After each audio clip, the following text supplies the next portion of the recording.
Mexicans don't like him. A lot of Mexicans don't like him. I go to Mexico a lot. They don't like him. They like us. He's a from your in Spanish in Puerto Rico. See panning out Saturday night. What's your prediction? Vamos a noquear. And let's say we're gonna knock him out in the 6th round. He told me 8 rounds. I got him 6. Yes!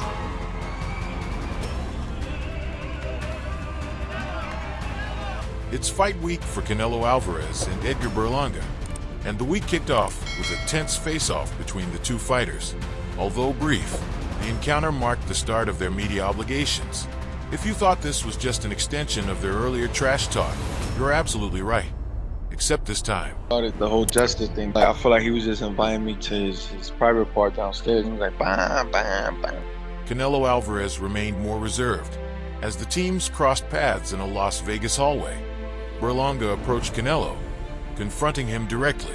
We all know the size advantage isn't in Canelo's favor, and Berlanga's move made that clear. However, it wasn't an aggressive move.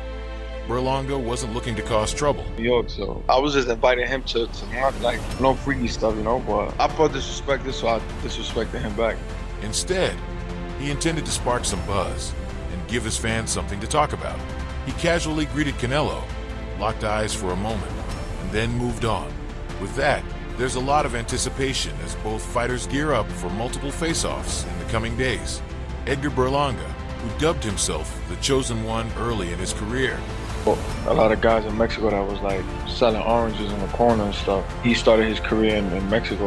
Now has the perfect opportunity to prove to himself, his fans, and the boxing world that he truly is the chosen one.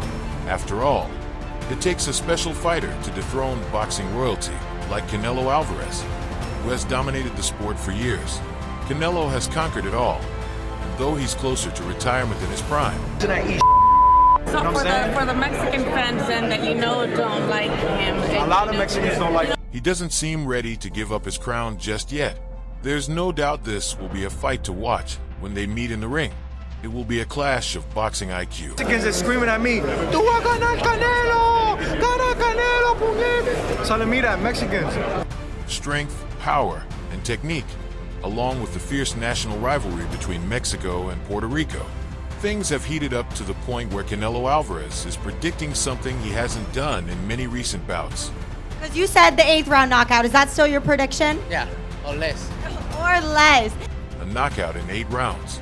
Berlanga, however, brushed off this claim, reminding fans of Canelo's similar prediction for his last fight. Out in the 6th round. How do you feel about that? We'll see. It's easy to say. It's easy to say, but Saturday he's gonna see something. Which ended in a decision. Berlanga then raised the stakes by predicting he would stop Canelo within the first 6 rounds. As the highly anticipated clash between Canelo Alvarez and Edgar Berlanga approaches, scheduled for September 14th at the T-Mobile Arena in Las Vegas, Nevada, voices from Berlanga's camp are filled with optimism. Berlanga's trainer, Mark Fright, told YSM Sports Media in an interview that they're studying all of Canelo's past fights. In the last 3, then you're a fool, right? Because you don't know what he's gonna do. He's a great fighter. He's a legend, right? So we can do something totally different, you know? How many times we see Canelo stand in the corner? Not just the most recent ones. Fright stressed that focusing only on the last 3 would be a mistake, because Canelo might show up with something entirely different. Fright, who has been training the undefeated Brooklyn-born Berlanga, with 22 wins and no losses, 17 by knockout. Going to be going to look for the knockout. No, la verdad es que me agrada eso, ¿no? Al final de cuentas, siempre ganar por nocaut es muy bonito. Cited Canelo's victories over Gennady Golovkin in 2017, 2018, and 2022, and his defeat to Floyd Mayweather in 2013, as evidence of the diversity in Canelo's fighting style. Puerto Rico en la casa! You know, this is war. It's Puerto Rico versus Mexico. You know, it's something for the history book. Berlanga's camp fully recognizes Canelo's skill set, but isn't buying into his knockout prediction. Canelo made a similar claim earlier this year against Jaime munguia, but that fight also ended with a decision.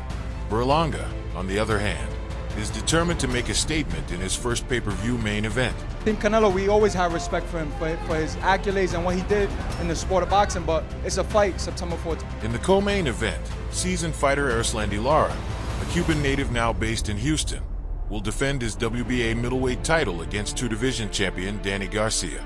Another notable match on the card will feature former world champion Caleb Plant, who previously faced Canelo in 2021. Plant is aiming to reclaim a title in his bout with Trevor McCumbee for the WBA interim title. How do you have the fight? With a lot of body shots. A lot of body shots. Thank you. Gracias. Canelo Alvarez, who remains undefeated in the super middleweight division, isn't shying away from any challenge. Despite losing his IBF title earlier this year after opting to face Berlanga instead of mandatory challenger William Skull, Canelo is continuing to cement his legacy. Promoter Eddie Hearn has praised Berlanga's rise, noting he could provide a tough challenge for Canelo. Still, one thing is certain: Canelo Alvarez doesn't back down from any fight. On September 14th, we're in for yet another classic battle between Mexico and Puerto Rico in the squared circle. For all the latest updates on boxing news, moments, events, and more, make sure to subscribe to our YouTube channel. Don't forget to hit the notification bell so you never miss out on quality content like this. Until next time, peace out.